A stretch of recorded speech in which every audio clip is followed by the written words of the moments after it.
Bienvenidos a Vox con Alma, una sección de Lengua de Taco.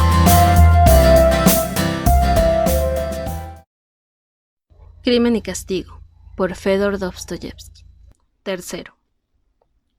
Al día siguiente se despertó tarde, después de un sueño intranquilo que no le había procurado descanso alguno. Se despertó de pésimo humor y paseó por su buhardilla una mirada hostil. La habitación no tenía más de 6 pasos de largo y ofrecía el aspecto más miserable, con su papel amarillo y polvoriento, despegado a trozos y tan baja de techo que un hombre que rebasara solo en unos centímetros la estatura media no habría estado allí a sus anchas, pues le habría cohibido el temor de dar con la cabeza en el techo. Los muebles estaban en armonía con el local. Consistían en 3 sillas viejas, más o menos cojas, una mesa pintada que estaba en un rincón y sobre la cual se veían, como tirados, algunos cuadernos y libros tan cubiertos de polvo que bastaba verlos para deducir que no los habían tocado hacía mucho tiempo. Y, en fin, un largo y extraño diván que ocupaba casi toda la longitud y la mitad de la anchura de la pieza, y que estaba tapizado de una indiana hecha jirones. Este era el lecho de Raskolnikov, que solía acostarse completamente vestido y sin más mantas que su vieja capa de estudiante. Como almohada utilizaba un pequeño cojín, bajo el cual colocaba, para hacerlo un poco más alto, toda su ropa blanca, tanto la limpia como la sucia. Ante el diván había una mesita. No era difícil imaginar una pobreza mayor y un mayor abandono, pero Raskolnikov, dado su estado de espíritu, se sentía feliz en aquel antro. Se había aislado de todo el mundo y vivía como una tortuga en su concha. La simple presencia de la sirvienta de la casa, que de vez en cuando echaba a su habitación una ojeada, le ponía fuera de sí. Así suele ocurrir a los enfermos mentales dominados por ideas fijas. Hacía 15 días que su patrona no le enviaba la comida, y ni siquiera le había pasado por la imaginación ir a pedirle explicaciones, aunque se quedaba sin comer. Nastasia, la cocinera y única sirvienta de la casa, estaba encantada con la actitud del inquilino, cuya habitación había dejado de barrer y limpiar hacía tiempo. Solo por excepción entraba en la buhardilla a pasar la escoba. Ella fue la que lo despertó aquella mañana. «¡Vamos, levántate ya!», le gritó. «¿Piensas pasarte la vida durmiendo? Son ya las 9, te he traído té. ¿Quieres una taza? Pareces un muerto». El huésped abrió los ojos, se estremeció ligeramente y reconoció a la sirvienta. «¿Me lo envía la patrona?», preguntó incorporándose penosamente. ¿Cómo se le ha ocurrido ese disparate? Y puso ante él una rajada tetera en la que quedaba todavía un poco de té y 2 terrones de azúcar amarillento. «Oye, Nastasia, hazme un favor», dijo Raskolnikov, sacando de un bolsillo un puñado de calderilla, cosa que pudo hacer porque, como de costumbre, se había acostado vestido. «Toma y ve a comprarme un panecillo blanco y un poco de salchichón del más barato. El panecillo blanco te lo traeré enseguida, pero el salchichón... ¿No prefieres un plato de chetche? Es de ayer y está riquísimo. Te lo guardé, pero viniste demasiado tarde. Palabra que está muy bueno». Cuando trajo la sopa, Raskolnikov se puso a comer. Nastasia se sentó a su lado en el diván y empezó a charlar. Era una campesina que hablaba por los codos y que había llegado a la capital directamente de su aldea. «Praskovia Pavlovna quiere denunciarte a la policía», dijo. Él frunció las cejas. «¿A la policía? ¿Por qué?» «Porque ni le pagas ni lo vas a hacer. La cosa no puede estar más clara». «Es lo único que me faltaba», murmuró el joven apretando los dientes. «En estos momentos esa denuncia sería un trastorno para mí». «Esa mujer es tonta», añadió en voz alta. «Hoy iré a hablar con ella». «Desde luego, es tonta, tanto como yo. Pero tú, que eres inteligente, ¿por qué te pasas el día echado así como un saco? Y no se sabe ni siquiera qué color tiene el dinero. Dices que antes dabas lecciones a los niños. ¿Por qué ahora no haces nada?» «Hago algo», replicó Raskolnikov secamente, como hablando a la fuerza. «¿Qué es lo que haces?» «Un trabajo». «¿Qué trabajo?» «Medito», respondió el joven gravemente tras un silencio. Nastasia empezó a retorcerse. Era un temperamento alegre y, cuando la hacían reír, se retorcía en silencio, mientras todo su cuerpo era sacudido por las mudas carcajadas. «¿Has ganado mucho con tus meditaciones?», preguntó cuando al fin pudo hablar. «No se pueden dar lecciones cuando no se tienen botas. Además, odio las lecciones. De buena gana les escupiría». «No escupas tanto, el salivazo podría caer sobre ti». «Para lo que se paga por las lecciones, unos cuantos kopecks. ¿Qué haría yo con eso?». Seguía hablando como a la fuerza y parecía responder a sus propios pensamientos.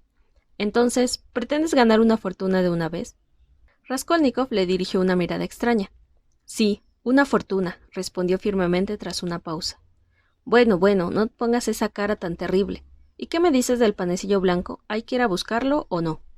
«Haz lo que quieras. Ah, se me olvidaba. Llegó una carta para ti cuando no estabas en casa. ¿Una carta para mí? ¿De quién? Eso no lo sé. Lo que sé es que le di al cartero 3 kopecks. Espero que me los devolverás. Tráela, por el amor de Dios. Trae esa carta, exclamó Raskolnikov profundamente agitado. Señor, señor. Un minuto después tenía la carta en la mano. Como había supuesto, era de su madre, pues procedía del distrito de R. Estaba pálido. Hacía mucho tiempo que no había recibido ninguna carta, pero la emoción que agitaba su corazón en aquel momento obedecía a otra causa. Vete, Nastasia, vete, por el amor de Dios. Toma tus 3 kopecks, pero vete enseguida, te lo ruego. La carta temblaba en sus manos. No quería abrirla en presencia de la sirvienta. Deseaba quedarse solo para leerla. Cuando Nastasia salió, el joven se llevó el sobre a sus labios y lo besó. Después estuvo unos momentos contemplando la dirección y observando la caligrafía, aquella escritura fina y un poco inclinada que tan familiar y querida le era. La letra de su madre, a la que él mismo había enseñado a leer y escribir hacía tiempo. Retrasaba el momento de abrirla. Parecía experimentar cierto temor. Al fin rasgó el sobre. La carta era larga. La letra, apretada, ocupaba 2 grandes hojas de papel por los 2 lados.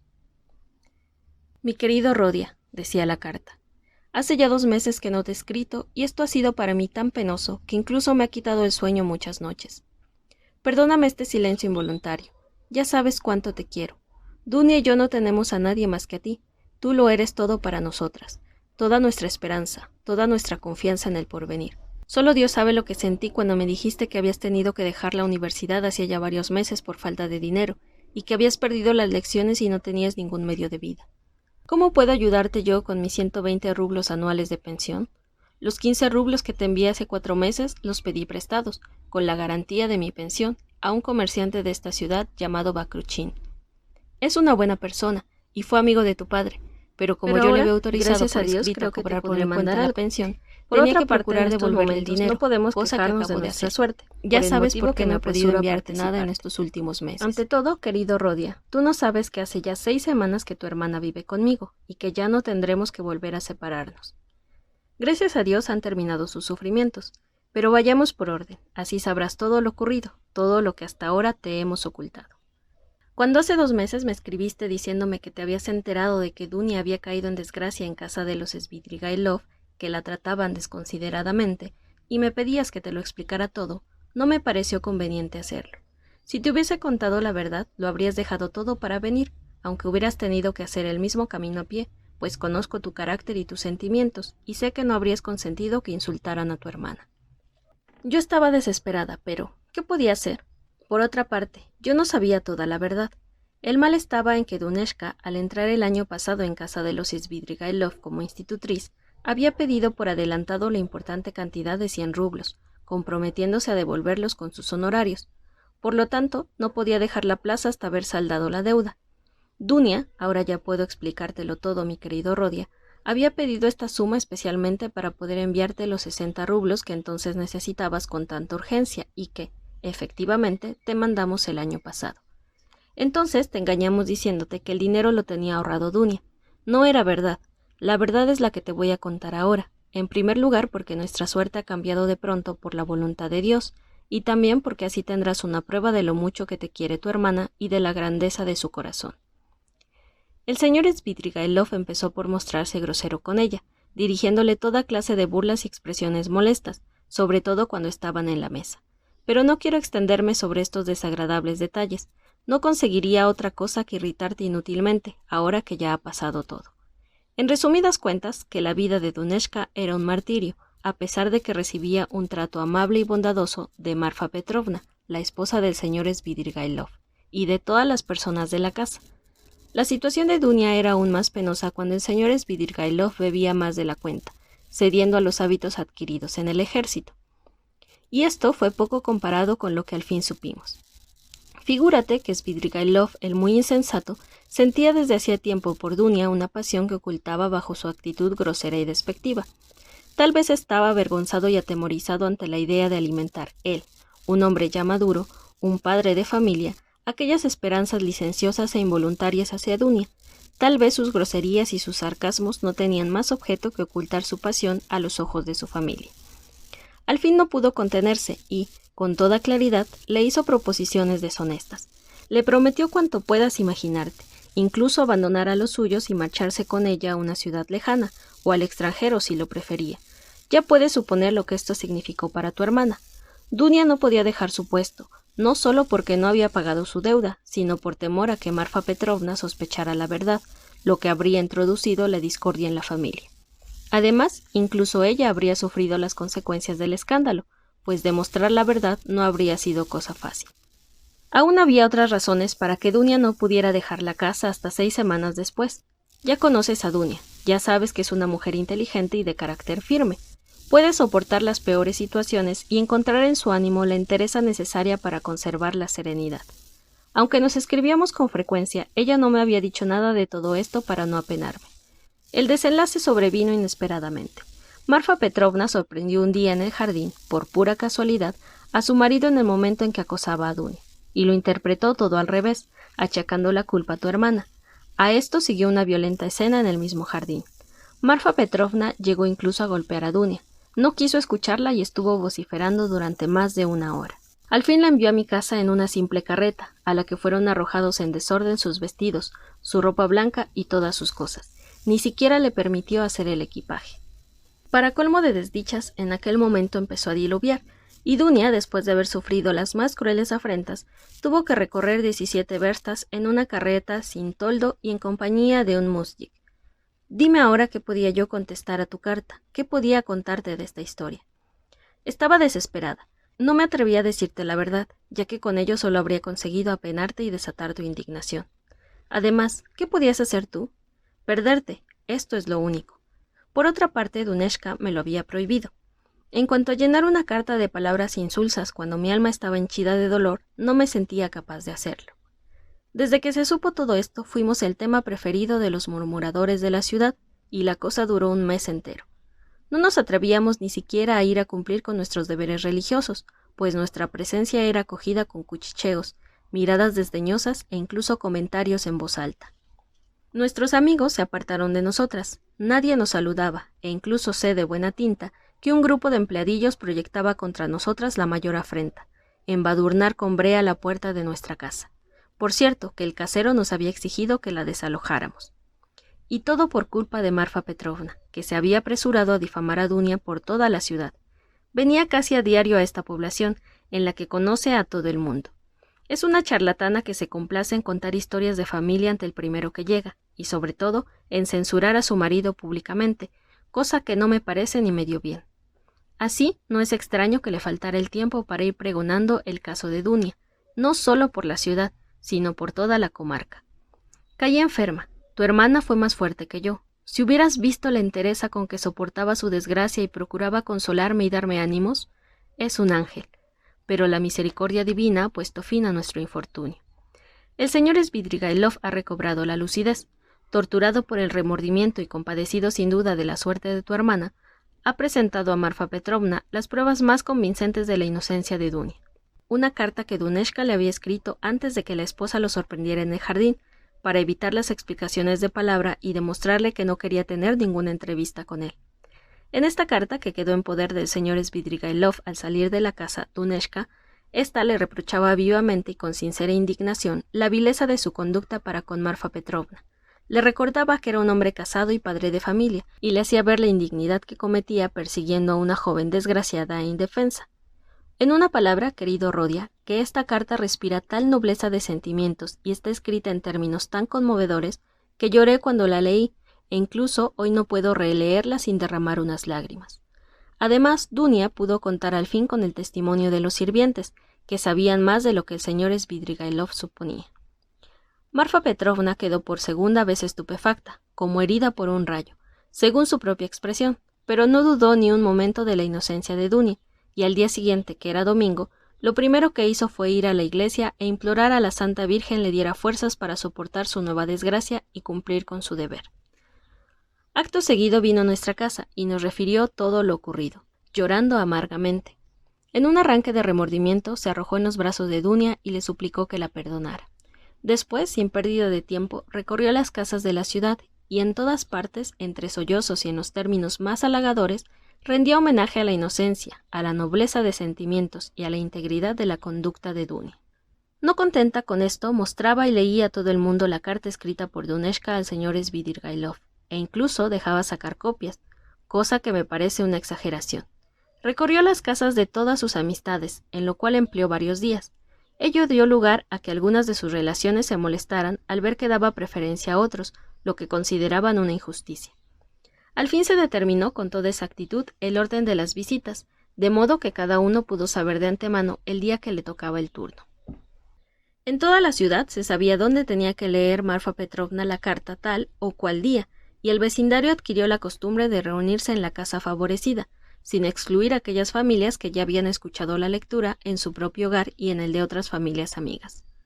Yo creo que en todo esto hay mucha exageración, pero así es el carácter de Marfa Petrovna. Por otra parte, es lo cierto que ella ha rehabilitado por completo a Duneshka. Toda la vergüenza de esta historia ha caído sobre el señor Svidrigailov, a quien ella presenta como único culpable, y tan inflexiblemente que incluso siento compasión de él. A mi juicio, la gente es demasiado severa con este insensato. Inmediatamente llovieron sobre Dunia ofertas para dar lecciones, pero ella las ha rechazado todas. Todo el mundo se ha apresurado a testimoniarle su consideración. Yo creo que a esto hay que atribuir principalmente el acontecimiento inesperado que va a cambiar, por decirlo así, nuestra vida. Has de saber, querido Rodia, que Dunia ha recibido una solicitud de matrimonio y la ha aceptado, lo que me apresuro a comunicarte. Aunque esto se ha hecho sin consultarte, espero que nos perdonarás, pues ya comprenderás que no podíamos retrasar nuestra decisión hasta que recibiéramos tu respuesta. Por otra parte, no habrías podido juzgar con acierto las cosas desde tan lejos. He aquí cómo ha ocurrido todo. El prometido de tu hermana, Piotr Petrovich Lujine, es consejero de los tribunales y pariente lejano de Marfa Petrovna. Por mediación de ella, y después de intervenir activamente en este asunto, nos transmitió su deseo de entablar conocimiento con nosotras. Le recibimos cortésmente, tomamos café y el día siguiente mismo nos envió una carta en la que nos hacía su petición con finas expresiones y solicitaba una respuesta rápida y categórica. Es un hombre activo y que está siempre ocupadísimo. Ha de partir cuanto antes para Petersburgo y debe aprovechar el tiempo. Al principio, como comprenderás, nos quedamos atónitas, pues no esperábamos en modo alguno una solicitud de esta índole, y tu hermana y yo nos pasamos el día reflexionando sobre la cuestión. Es un hombre digno y bien situado. Presta servicios en 2 departamentos y posee una pequeña fortuna. Verdad es que tiene ya 45 años, pero su presencia es tan agradable que estoy segura de que todavía gusta a las mujeres. Es austero y sosegado, aunque tal vez un poco altivo, pero es muy posible que esto último sea tan solo una apariencia engañosa. Ahora una advertencia, querido Rodia.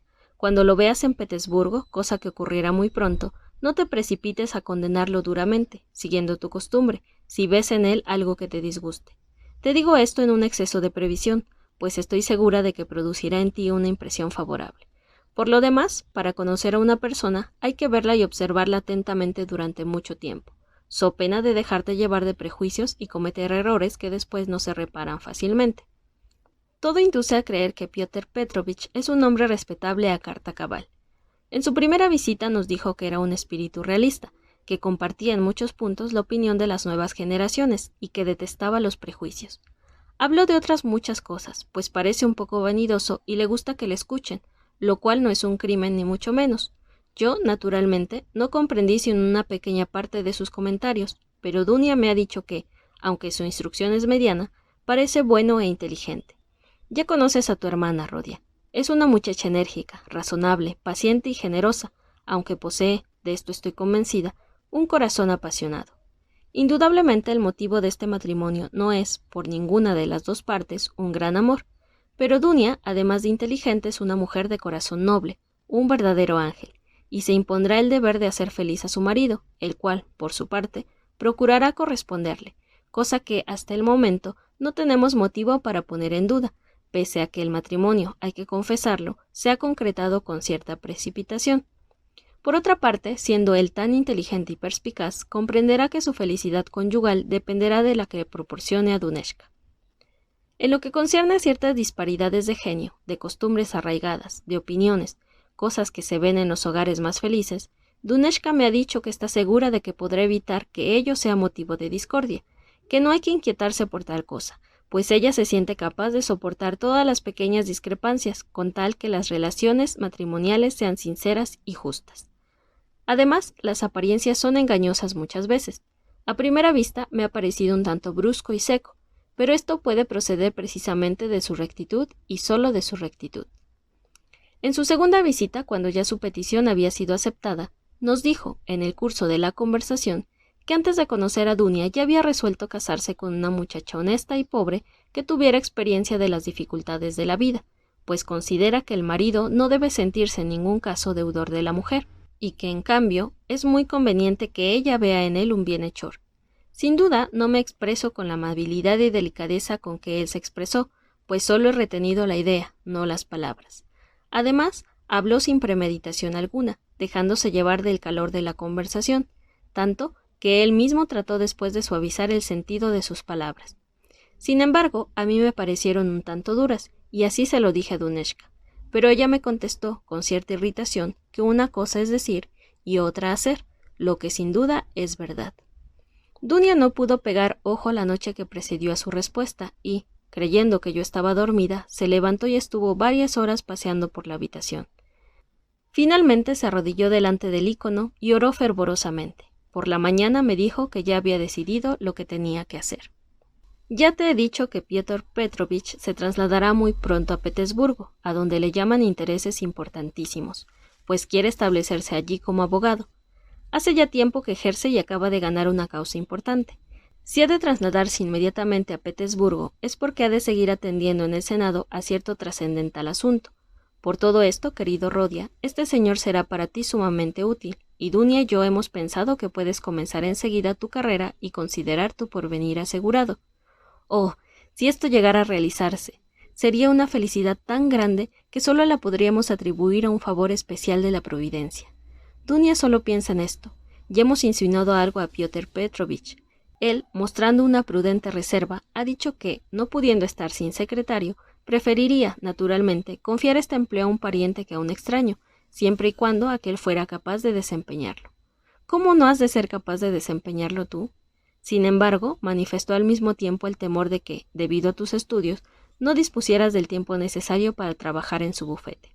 Así quedó la cosa por el momento, pero Dunia solo piensa en este asunto. Vive desde hace algunos días en un estado febril y ha forjado ya sus planes para el futuro. Te ve trabajando con Piotr Petrovich e incluso llegando a ser su socio, y eso sin dejar tus estudios de derecho. Yo estoy de acuerdo en todo con ella, Rodia, y comparto sus proyectos y sus esperanzas, pues la cosa me parece perfectamente realizable, a pesar de las evasivas de Piotr Petrovich, muy explicables, ya que él todavía no te conoce. Dunia está segura de que conseguirá lo que se propone, gracias a su influencia sobre su futuro esposo, influencia que no le cabe duda de que llegará a tener. Nos hemos guardado mucho de dejar traslucir nuestras esperanzas ante Piotr Petrovich, sobre todo la de que llegues a ser su socio algún día. Es un hombre práctico y no le habría parecido nada bien lo que habría juzgado como un vano sueño. Tampoco le hemos dicho ni una palabra de nuestra firme esperanza de que te ayude materialmente cuando estés en la universidad, y ello por dos razones. La primera es que a él mismo se le ocurrirá hacerlo, y lo hará del modo más sencillo, sin frases altisonantes. Solo faltaría que hiciera un feo sobre esta cuestión a Duneshka, y más aún teniendo en cuenta que tú puedes llegar a ser su colaborador, su brazo derecho, por así decirlo, y recibir esta ayuda no como una limosna, sino como un anticipo por tu trabajo. Así es como Duneshka desea que se desarrolle este asunto, y yo comparto enteramente su parecer. La segunda razón que nos ha movido a guardar silencio sobre este punto es que deseo que puedas mirarle de igual a igual en vuestra próxima entrevista. Dunia le ha hablado de ti con entusiasmo, y él ha respondido que a los hombres hay que conocerlos antes de juzgarlos, y que no formará su opinión sobre ti hasta que te haya tratado. Ahora te voy a decir una cosa, mi querido Rodia. A mí me parece, por ciertas razones que desde luego no tienen nada que ver con el carácter de Piotr Petrovich, y que tal vez son solamente caprichos de vieja, a mí me parece, repito, que lo mejor sería que, después del casamiento, yo siguiera viviendo sola en vez de instalarme en casa de ellos.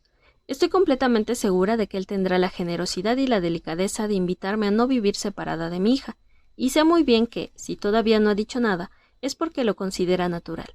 Pero yo no aceptaré. He observado, en más de una ocasión, que los yernos no suelen tener cariño a sus suegras, y yo no solo no quiero ser una carga para nadie, sino que deseo vivir completamente libre mientras me queden algunos recursos y tenga hijos como Duneshka y tú. Procuraré vivir cerca de vosotros, pues aún tengo que decirte lo más agradable, Rodia. Precisamente por serlo, lo he dejado para el final de la carta. Has de saber, querido hijo, que seguramente nos volveremos a reunir los tres muy pronto, y podremos abrazarnos tras una separación de 3 años. Está completamente decidido que Dunia y yo nos trasladaremos a Petersburgo. No puedo decirte la fecha exacta de nuestra salida, pero puedo asegurarte que está muy próxima. Tal vez no tardemos más de 8 días en partir. Todo depende de Piotr Petrovich, que nos avisará cuando tenga casa. Por ciertas razones desea que la boda se celebre cuanto antes, lo más tarde antes de la Cuaresma de la Asunción. Qué feliz seré cuando pueda estrecharte contra mi corazón. Dunia está loca de alegría ante la idea de volver a verte. Me ha dicho, en broma claro es, que esto habría sido motivo suficiente para decidirla a casarse con Piotr Petrovich. Es un ángel. No quiere añadir nada a mi carta, pues tiene tantas y tantas cosas que decirte que no siente el deseo de empuñar la pluma, ya que escribir solo unas líneas sería en este caso completamente inútil. Me encarga te envíe 1000 abrazos. Aunque estemos en vísperas de reunirnos, uno de estos días te enviaré algún dinero, la mayor cantidad que pueda. Ahora que todos saben por aquí que Duneshka se va a casar con Piotr Petrovich, nuestro crédito se ha reafirmado de súbito, y puedo asegurarte que Atanasio Ivanovich está dispuesto a prestarme hasta 65 rublos, que devolveré con mi pensión. Por lo tanto, te podré mandar 25 o tal vez 30. Y aún te enviaría más si no temiese que me faltara para el viaje. Aunque Piotr Petrovich haya tenido la bondad de encargarse de algunos de los gastos del traslado, de nuestro equipaje, incluido el gran baúl que enviará por medio de sus amigos, supongo, tenemos que pensar en nuestra llegada a Petersburgo, donde no podemos presentarnos sin algún dinero para atender a nuestras necesidades, cuando menos durante los primeros días. Dunia y yo lo tenemos ya todo calculado al céntimo. El billete no nos resultará caro. De nuestra casa a la estación de ferrocarril más próxima solo hay 90 verstas, y ya nos hemos puesto de acuerdo con un mujik que nos llevará en su carro. Después nos instalaremos alegremente en un departamento de tercera. Yo creo que podré mandarte no 25, sino 30 rublos. Basta ya. He llenado 2 hojas y no dispongo de más espacio. Ya te lo he contado todo. Ya estás informado del cúmulo de acontecimientos de estos últimos meses. Y ahora, mi querido Rodia, te abrazo mientras espero que nos volvamos a ver, y te envío mi bendición maternal. Quiera a Dunia, quiera a tu hermana Rodia, quiérela como ella te quiere a ti. Ella, cuya ternura es infinita. Ella, que te ama más que a sí misma. Es un ángel, y tú, toda nuestra vida, toda nuestra esperanza y toda nuestra fe en el porvenir. Si tú eres feliz, lo seremos nosotras también. ¿Sigues rogando a Dios, Rodia? ¿Crees en la misericordia de nuestro Creador y de nuestro Salvador? Sentiría en el alma que te hubieras contaminado de esa enfermedad de moda que se llama ateísmo. Si es así, piensa que ruego por ti.